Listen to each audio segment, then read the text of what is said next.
So are we supposed to start the podcast? Ready? 1, 2, 3. Welcome to I've Had It podcast. The star of our show in her patriotic red claps us on. How are you, Pumps? I'm great. How are you? Fantastic. What have you had it with? Okay, what I've had it with is when you're having a conversation with someone, but you're standing in front of a window that's reflecting or a mirror, and the whole time you're having a conversation, the person keeps looking at themselves in the reflection. It's fucking unbelievable. I'm like, number one, you look exactly the same as you did 2 seconds ago. Right. Number two, are you so gorgeous you can't take your eyes off yourself? And number three, the self-confidence to look at yourself in the mirror, because I hate it. You know where the word narcissist comes from, right? The character Narcissus, who saw his reflection in a body of water. And so that's what that makes me think of. But you know who does this a lot? Who? Josh. Case in point. But have you had conversations with random strangers that they're doing that and it's weird? Yeah. It's weird. Yeah. I don't know why. I don't get it. I think it's so distracting. No, it is, because then you start thinking, should I be looking at your reflection to get your attention? Right. If we're both looking at the same thing, are we going to be more connected then? Like if you want to look at your reflection and I look at your reflection, maybe we're going to have a higher percentage chance of eye contact. Right. But if you're only looking at yourself during a conversation, I don't feel like you're present. Right. So, Yeah. it's annoying. All right. Let me tell you what I've had it with.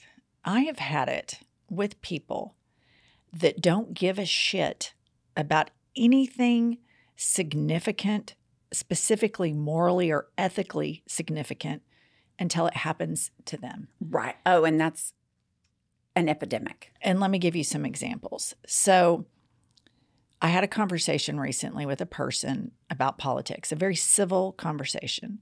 And this person has always identified himself as being a Republican.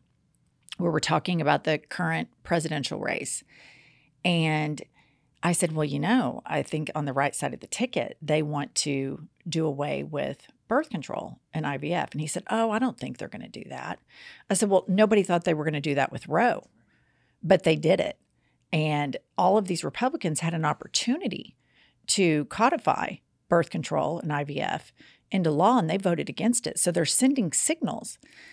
And so basically, this man has 2 daughters. He's like, I have 2 daughters, but that kind of bothers me, but I just don't think they're going to do that. And I'm like, so this guy's not going to give a shit until his daughters can't get birth control. Right. Or if for some reason his daughters couldn't conceive, he's not going to give a shit about these laws until the IVF affects him personally.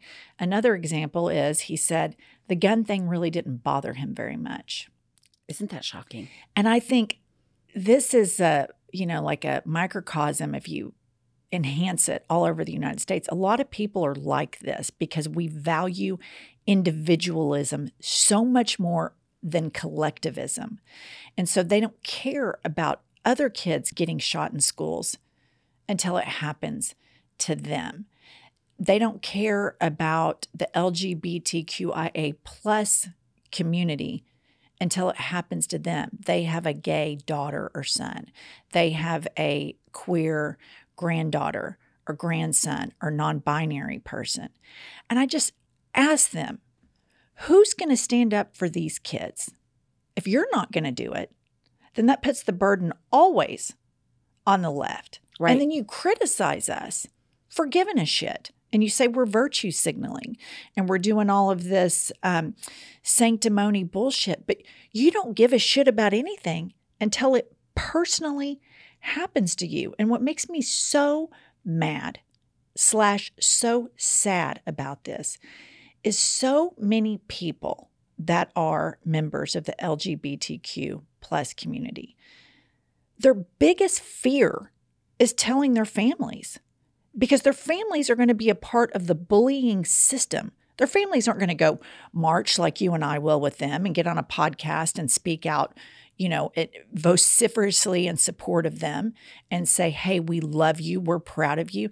They make them feel bad about it. So I'm asking all of Americans right now, where do you stand on this shit? Are you going to be one of these people that sits on the sidelines that waits until tragedy via gun violence strikes, or that you have this beautiful mixed race child that you realize, oh my God, Black lives do matter. Right. Are you going to be one of these people that ends up having a gay daughter or gay son and you're going to be a dick about it and be hateful to them? Or are you going to stand up and march and stand up and vote and stand up and fight for these people? Because I have had it with the moral duplicity of these people. On the one hand, to act like they are so deeply rooted in their religion, but you just peel one little layer back on it. And the religion has taught them to think that everybody is inherently bad that's not white and goes to their church. Right.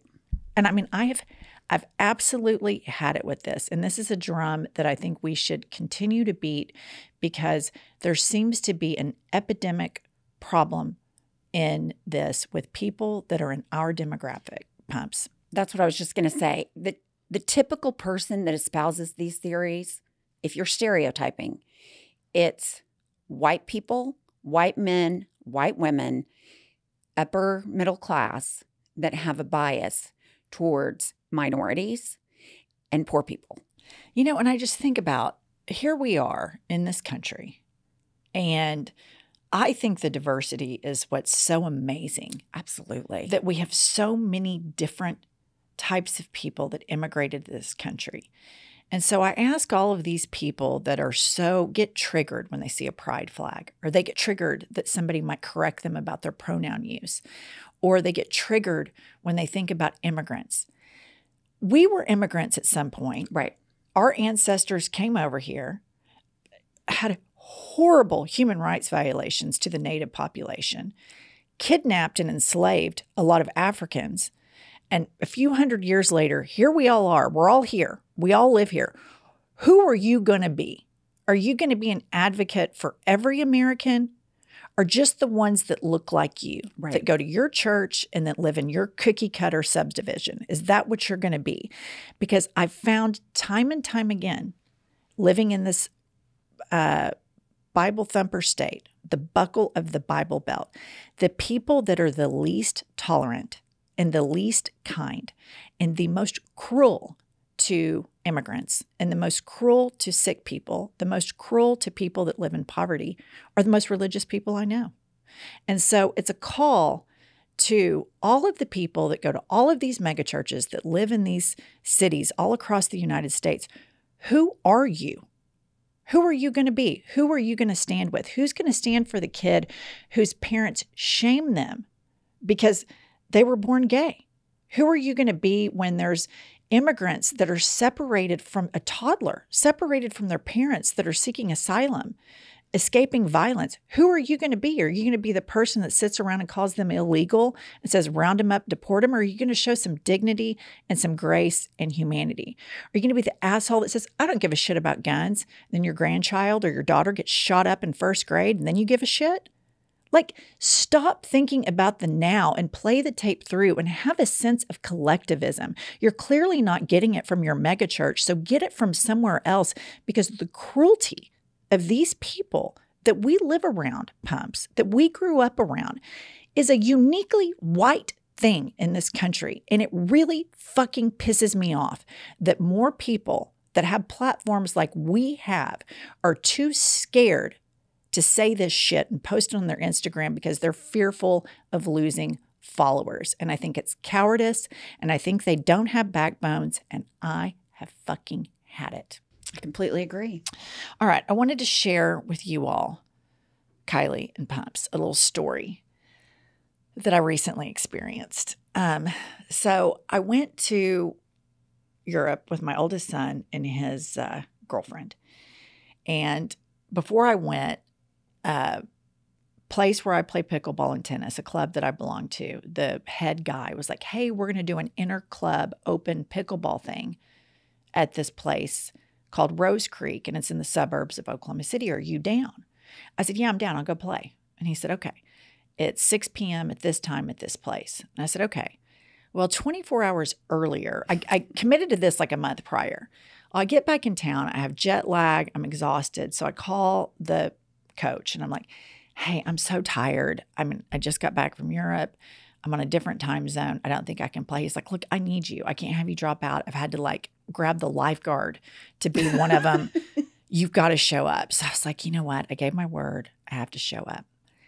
So I arrive at this place in the suburbs at 6 p.m. on the dot. And as I'm walking in, and you know, everybody knows how I feel about the suburbs. Right. And pickleball. As I'm walking in, there's a guy who has this hat on, and it has an American flag on it and a AR-15 over the American flag. And this girl that I knew introduced me to him. And I had just enough jet lag that my give a fuck meter was completely broken. So I just went right in. I go, what's up with that hat? And he's like, well, it's a such and such coffee brand. I go, AR-15 for a coffee brand? And he was like, well, yeah. And I go, is that MAGA shit or something? And he goes, yeah, I guess so. And so I'm thinking, you know, you're clearly wearing that to be provocative, you know, especially considering all of the gun violence in the country. Absolutely. That you run around with a hat. You know, and they always have to just desecrate the flag with all this nonsense. I just feel like the flag has really had a rough last 8 years. That's why we've taken it back. That's right. So anyway, I'm just like, this is going to suck. So I walk into the pickleball thing and I see a bunch of people that I know, a bunch of lesbians that I know. So I'm really happy that it's not all MAGA people. And I'm like, and the women that are playing pickleball against us were all lovely, A+, great sports, darling people. They could not have been nicer. The person who organized it for their club could not have been nicer. Here's the problem. So we just kind of got text to be here at 6. Nobody practiced. Nobody had ever played with their partner before. It was just kind of like a potpourri, free for all, show up at this time. The other club, they had tryouts to make the team to play us. They had fucking tryouts. People that didn't make the team came to watch. No. Yes. Oh, my. They had matching uniforms. What? They practiced for 6 weeks prior to this event. And then they show up at 4 for a 2-hour warm-up because match play starts at 6. So myself and 9 other women that I barely know, that I've hardly ever played pickleball with, the woman that I was partnered with, I've never played pickleball with. I've seen her before, maybe played against her in one, you know, like very non-serious game. And you have to have kind of like some synergy.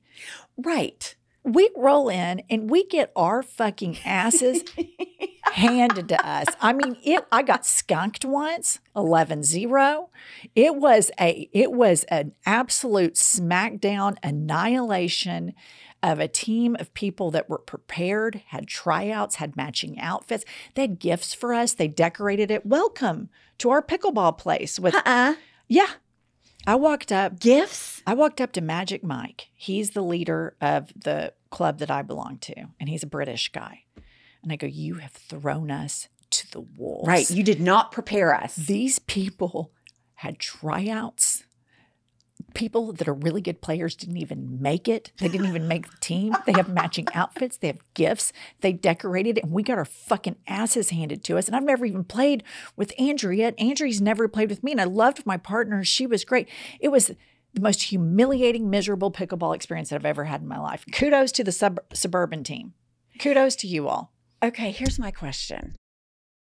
Is this like a reoccurring theme that they're going to wear their matching outfits like team play? Or is this, they just got the matching outfits for this one event?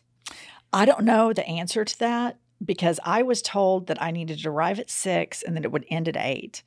I was not finished with my match play by 8. And at 7:59, I looked at Magic Mike and I waved my hand and left because I fulfilled my time commitment. Right. This was what I decided I would do. This is what I did. We all got our asses handed to us. Kudos to this other pickleball squad, minus the Trumper that wore the Trump hat. Right. But all the women that were lovely. I mean, genuinely, they were sweet, lovely people. All the women that kicked my ass, yeah, all of them were awesome. I mean, true. And I mean that sincerely. They were fantastic pickleball players. They were sweet.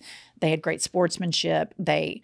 I was envious that they were so prepared. Right. I was going to say the next time Magic Mike comes along and says, we're going to do a team match, I have a feeling Jay Welch is going to organize, going to practice. I told Magic, I go, listen, Magic, when we host them, are you going to have gifts? Are you going to decorate? What the fuck are you doing? Right. We look like assholes. Yeah, total unprepared assholes. I'm just glad that I know in my heart you shine as a gracious loser.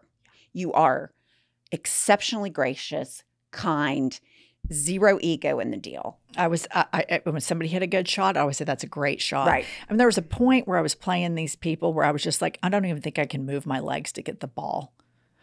I was so defeated by their preparation before I even hit the court. And the decorations. The preparations, the uniforms, the team unity that they had. We had no riz. We had no ability. We had never played together. It was a good, old-fashioned ass thumping. We were out prepared, out dressed, practiced. We roll up right at 6 o'clock on the dot, and they're already broken out of sweat because they've been there for 2 hours warming up. Yeah, Magic Mike. Trouble at Magic Mike's.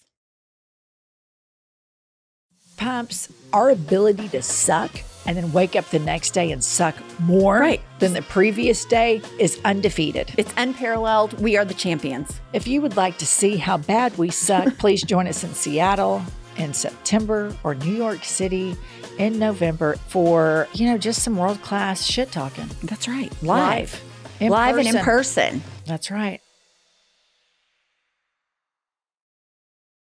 Pumps, I think the key to life is discovering how to balance work problems, life problems. And I know that this sounds crazy, but let me tell you a little shortcut that I've discovered. I realized I was spending a lot of time at the post office, mailing things out, returning things.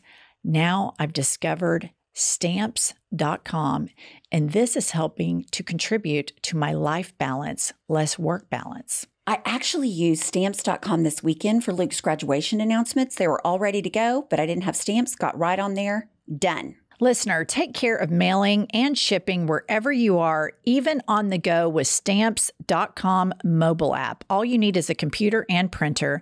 They even send you a free scale. Easily schedule package pickups through your stamps.com dashboard. Automatically see your cheapest and fastest shipping options from different carriers. Put more life into your work-life balance with Stamps.com.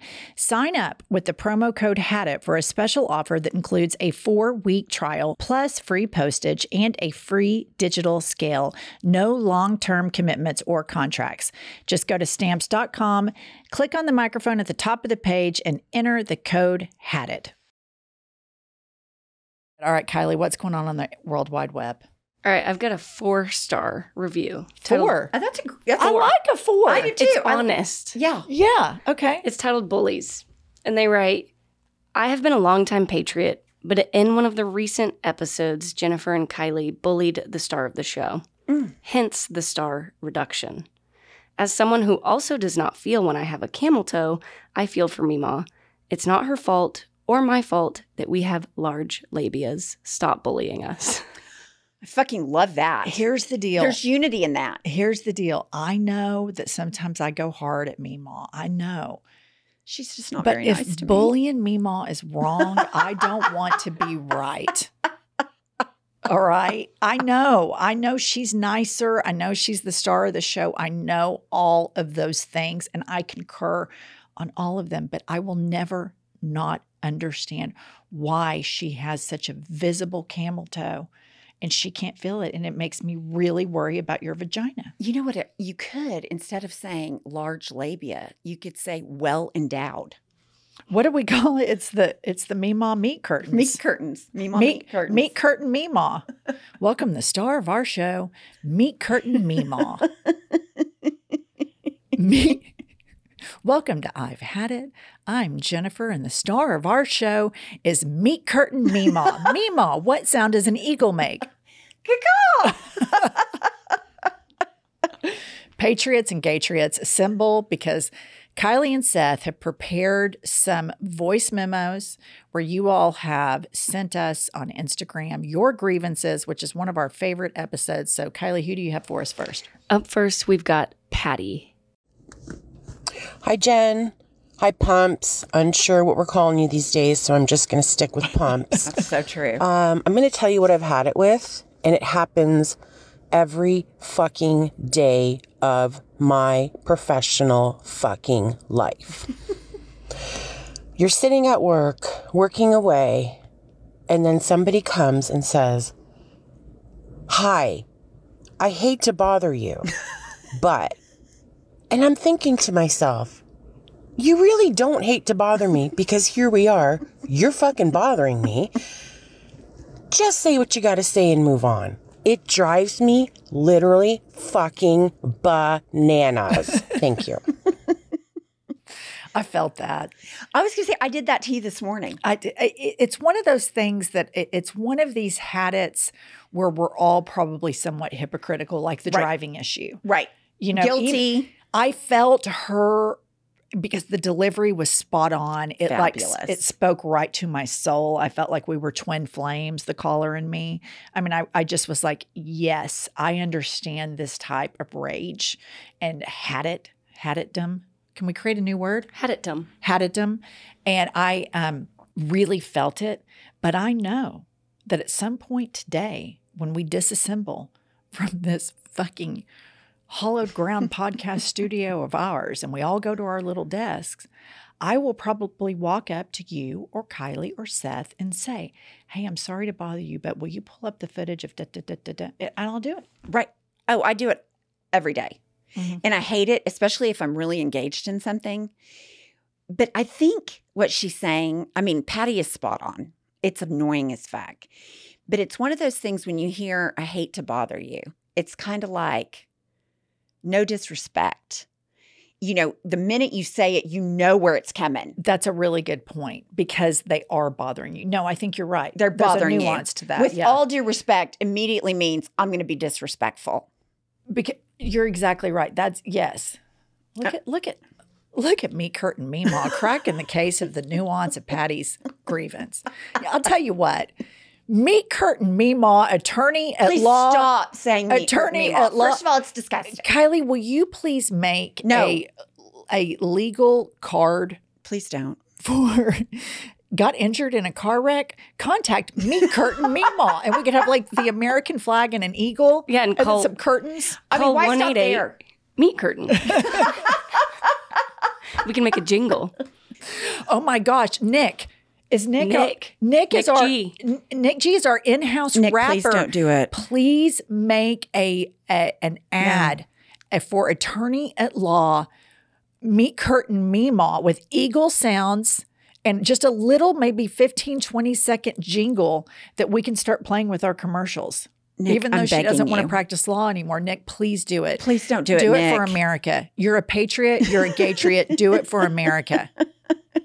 Sometimes Memaw doesn't know what's best for her. I'm completely confident in saying Meet Kurt and Memaw, attorney at law. 1-800 call Meet Kurt and Memaw is not a good idea. I don't know much. Okay, I'll tell you what. Here's the deal. I think that this has a ring to it. Yeah. We live in the biggest capitalistic, shallow, vapid universe on the planet. This stuff's got traction. What do you think, Kiley? A 10 out of 10. What do you think is going to be more shocking, Meet Kurt and Memaw, or when they call me about their car wreck that I have no fucking clue what they're talking about? Hi, is this meat curtain? Or how about I start a call? You're on with Meet Curtain. Okay, let's role play. I'm going to be the receptionist. Okay. Kiley, you be the injured person in the car wreck, and then you're going to be Meet Kurt and Memaw. Okay, let's role play for the listener. All right. Ring, ring. Meet Kurt and Memaw, attorney at law. How may I direct your call? Hi, I was just in a car accident and I really need meat curtains. Hang on, let me see if she's available. Beep. Meet Kurt and Memaw. I think we have a new injured person on the phone. Are you available to take their call? No. Okay, that's not part of the script. No, but oh my That's- God, I why hate are you everyone. going off Seth, script? I'm bleeding out. This goes back to the, if you were You've got having an a injured medical client. emergency, go You've to got an injured client. She's got a claim. You've got Meat Curtain Memaw seeks justice. What the fuck are you doing? Do you have any idea how many eagles of this country are just disappointed in you that you just went off script? We have Gatriots, we have Patriots, we have bald eagles, and you're refusing to help somebody seek justice who's been wronged? I've had it. I have fucking had it from top to bottom. 0-star review on your Zero Google business account. okay, Yelp all zeros for Memaw Meat Curtains Law Firm. Please. It's Meat Curtain Memaw Law Firm. Whatever. Anytime Meat Curtains is used and Memaw, it should be a 0 review or 0-star review. All right, fun hater. All right, Kiley, who's next? For All right, me up and Meat next. Curtain Memaw. I hate you. You know, I try to give Seth a pass on all this a lot of times. I just looped him right in. But you didn't just I? bring him right I just in, and now I looped have him to right hate in. Seth too. I could hear him giggling over on the other side of the sound wall. Seth. I heard him giggling. That's how funny it is. I guarantee you right now, there are people with ear pods. Our listener has their ear pods in and they're on a walk. They might have even peed a little bit because that's how fucking hilarious Meat Curtain Memaw, attorney at law. Caw-caw. I'm telling you what, you would be the new Johnny Cochran. Just a white blonde the woman. Meat Curtain fits.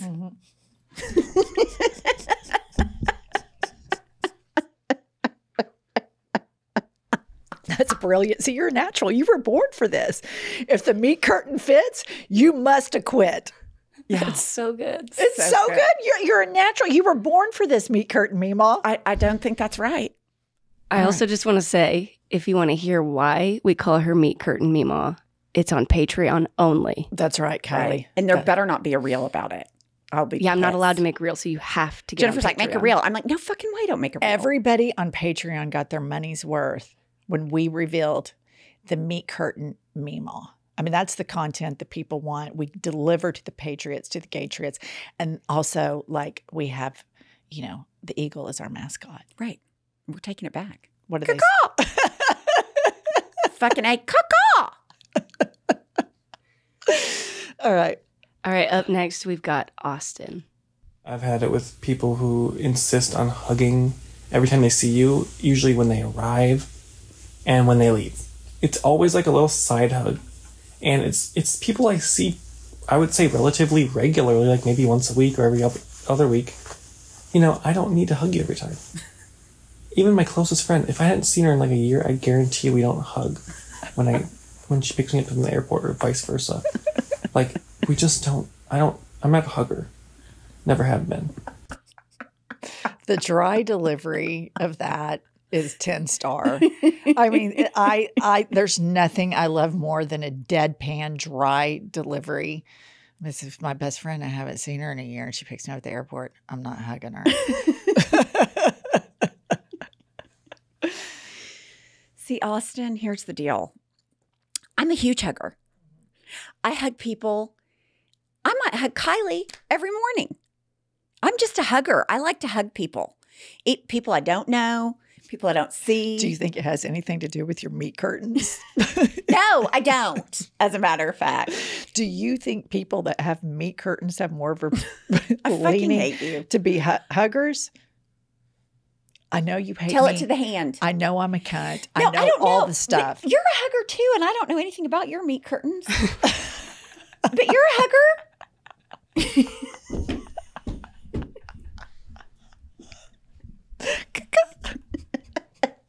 Okay, I do. I like to hug people Yeah. that I love. Now, here's the thing. There are certain people, if I don't feel any sort of affection towards them, or I think that there's something I don't like about them, I don't hug them. I'm not a fake hugger. I'm not, but I mean, like, if somebody I haven't seen since college, Yeah, I'm going to hug them. yeah. Like- Now, wait, there's people, wait, let me say. I have a small select group of people that I hug regularly. Me too. There are people that if I haven't seen in 4 or 5 years that I really used to have a previous affection towards, and I see them, I'll be like, hey, how are you doing? I'm not going to reach in for a hug. Now, if I've had an affection for you in the past, it's a full bear hug. I'm coming in. Do the meat curtains participate? Fuck off. Fuck off. The bat wing wrap? The bat wing wrap. I recently, Roman and I, my youngest son and I, went to a place to have a burger. And we're in line, and this girl comes up to me, and she's like, "Oh my God, Jennifer, it's so great to see you." And I literally am like reaching in my brain, like, who the fuck is this? So she goes in for like, and it's not a, first of all, I didn't have any idea who she was. I certainly didn't know that we were at not just the hug phase, but a squeezing embrace, because there are degrees of hugs. Right. You've got the hug and then you've got an embrace. You've got a pat. Right. And then you've got people that go in and you can feel them, tighten their body with so much enthusiasm that they just want to give their energy and just like transfer it into your body. That's what I received in line to order the burger. And Roman's looking at my face over her shoulder, and he immediately knows. Right. Mom has no idea who this person is. So we have to start talking, and it clicks about like, I think 10 minutes later, that we used to go to the same Orange Theory class. Yeah. That's the worst. We never hugged at Orange Theory. Not one time. Not one time. I never hugged her at Orange Theory. I don't know her name. I went along with the hug and stuff, but I think where I differ in this situation is my hugs are very authentic. Like I really feel an affection for the person. I'm not going to be like the girl in the cheeseburger line that's just giving out hugs to anybody. I'm very discerning about my hugs, I think. Yeah, I'm a big hugger. You are. I like to hug. Yeah.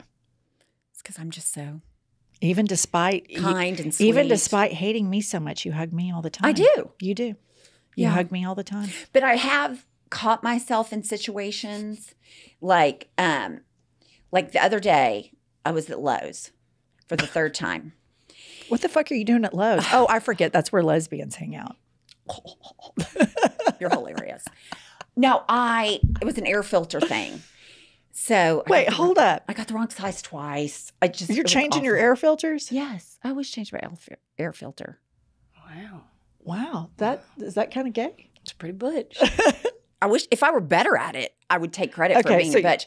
But I'm in there and I walk in. It was the first time, and I said to the guy, "Can you tell me where the air filters are?" And they're literally like, if it would have been a snake, it would have bit me. So close. And I grabbed him by the arm. I was like, "Oh my gosh, thank you."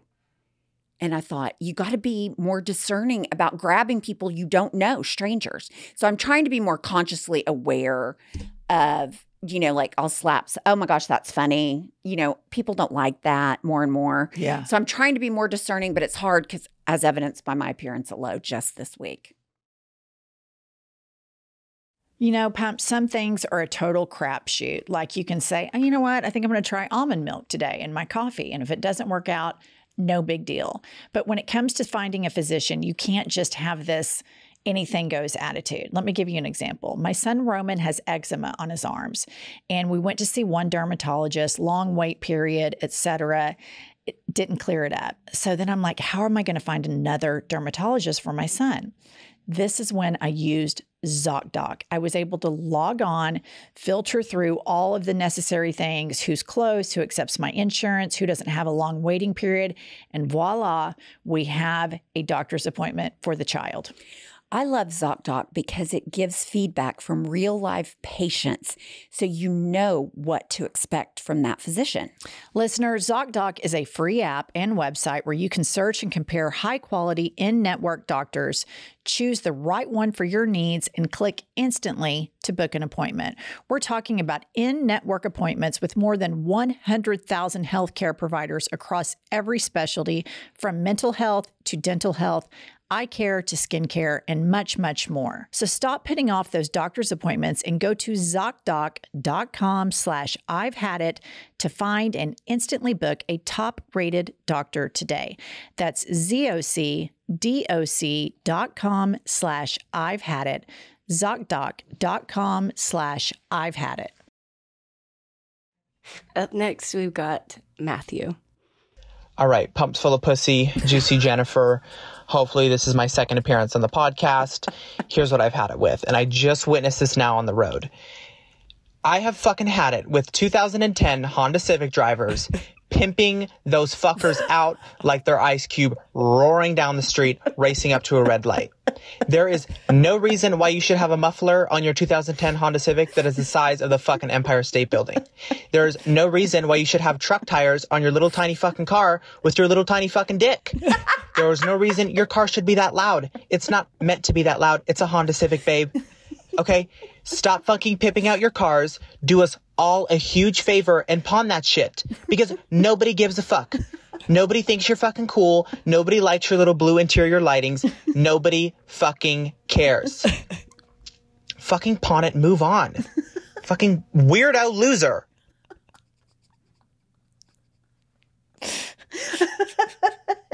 What's this person's name? Matthew. Fucking A. I love him. No wonder Matthew's been on twice. He's fucking hilarious. The attention to detail and the grievance.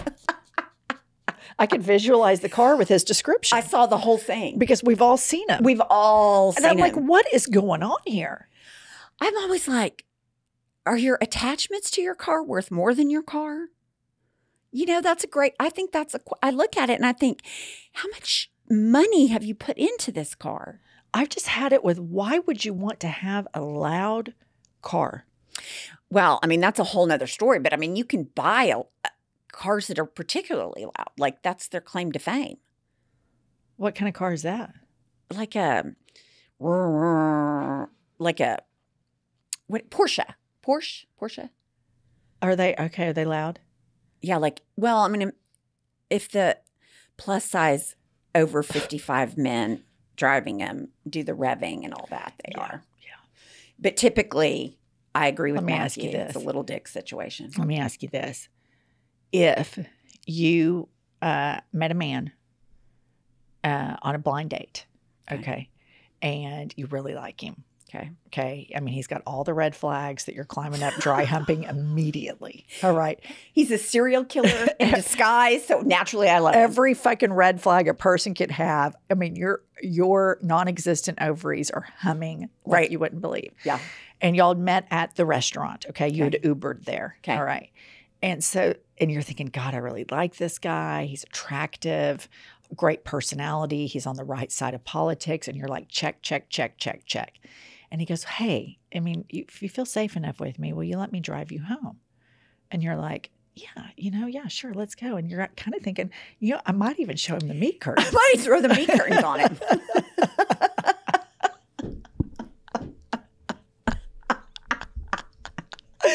All right, so you and your meat curtains walk out of the restaurant, right? And he's just like a total, and then all of a sudden you hear this chirp, chirp. In this car that's like a total souped up, like what Matthew was talking about. And it like has like LED and it does like a chirp, chirp. And it has like the ground lighting and all of that stuff. And then he's able to start it via remote. It's like, vroom, vroom, and he opens the door. Let me ask you this. Does he still get to see the meat curtains or no? No meat curtains. Absolutely no meat curtains. That's too far. That's just too far. I'll tell you what else the meat curtains would stay at home at. That exact same man, all the bells and whistles in one of those cyber trucks. Yeah. I think those are the most horrific contribution to society since Donald Trump came on the scene. So people that have jacked up cars or cyber trucks get no access to meat curtain Memaw. Zero. And I would probably, like the minute you started talking and I knew we were walking to the car and it was going to be just awful and souped up, like Matthew's talking about, I'm going through the list of excuses how I get out of getting in that car. I mean, I'm starting to think like, do I say, oh my gosh, I left my phone in the restaurant. Then I go back in, come out with my phone and said, oh my God, my son just called. He's just going to meet me here. So I'm just going to stay here. But then is he going to stay? I mean, like, I'm running all the traps. How do I get out of getting physically in the car? Yeah. But see, you're kind of fucked when you're out there. He's got the car on by remote. The LED lights are going crazy. A little smoke puff out of the muffler. I mean, you're kind of like, the only real way to get out of it is just to say, I can't do this. And I guess that's just where honesty is the best policy. But as we all know, if all the red flags had been going off at dinner, it'd be impossible for me to do that probably. I think, here's what I think. The meat curtains would not come out though. Red flags or no. Here's what I think. And I've known you for a very long time. 22 years. I think that if the red flags were all like hitting on every cylinder at dinner and you're already like visually dry humping all the red flags, I think the added red flag of the car is not going to be prohibitive for the meat curtains. That's just my take. I could see you calling me the next day and saying, okay, I met this guy, he's great. And you pitching and like going all chips in. There's just only one little area that's problematic. And I'd be like, did you fuck him? You'd be like, yes, but let me just tell you, here's the area. And then you tell me about the car. I could see you trying to make carve-outs for the car. I think the meat curtains would dry up. I think that'd be beef jerky with that car. I really do. I mean, that just would be a turn off deluxe. I will say this. Not too long ago, Jennifer and I are someplace. We run into a guy, age appropriate, politically the same alignment, all the things. But this guy has a red flag out of every pore, not every orifice, every pore of his body. So we're walking out, and I go, you know what? She goes, you'd fuck him.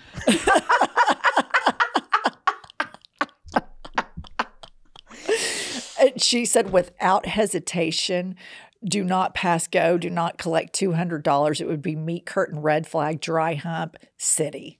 I mean, I couldn't jump onto that red flag island fast enough. Yeah. I don't think I'd stay, but I'd try. As much shit as I'm giving you now, I share the same affliction with you. So it's time for me got it. It's time for me to be somewhat self-deprecating, and I can tell our listener to go back and review the episodes where my husband was the guest. Right. Yeah. So, I mean, I completely understand. And if I'm being really, really, really honest, if I were single and I went out with a guy in the dinner 2 hour and it's like politics, religion, he has great bullshit, he's self-deprecating, everything's a fucking banger, and I get out to the car, I'd probably push through. I think I'd probably push through. I mean, if you add someone my age with all those characteristics and had hair on the top of his head, I'd probably really go for it. The car could be fixed. It could be traded in. Yeah, but I mean, it goes back to there's some underlying issue that we have that car. Right. But we're arriving at the table with a lot of underlying issues. Touche.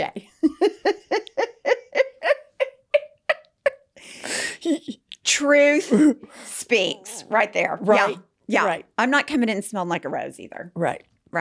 I wouldn't be either. Yeah. All right, listener. Patriots, Gatriots, Eagles. I don't think it's as funny as you do, but I think I'm getting better at it. I think you're We might have to add that list to my talents. Yeah. Anyway, Nick, don't forget to make the song. Don't, Nick. Nick, do it. Okay, so we are going on tour. We are going to be in Seattle in September, the New York Comedy Festival in November. Please go to our link in bio to buy tickets to see Meat Curtain Memaw live and in action in Seattle or New York City. And Pumps, tell them. We will see you next Tuesday or Thursday or both.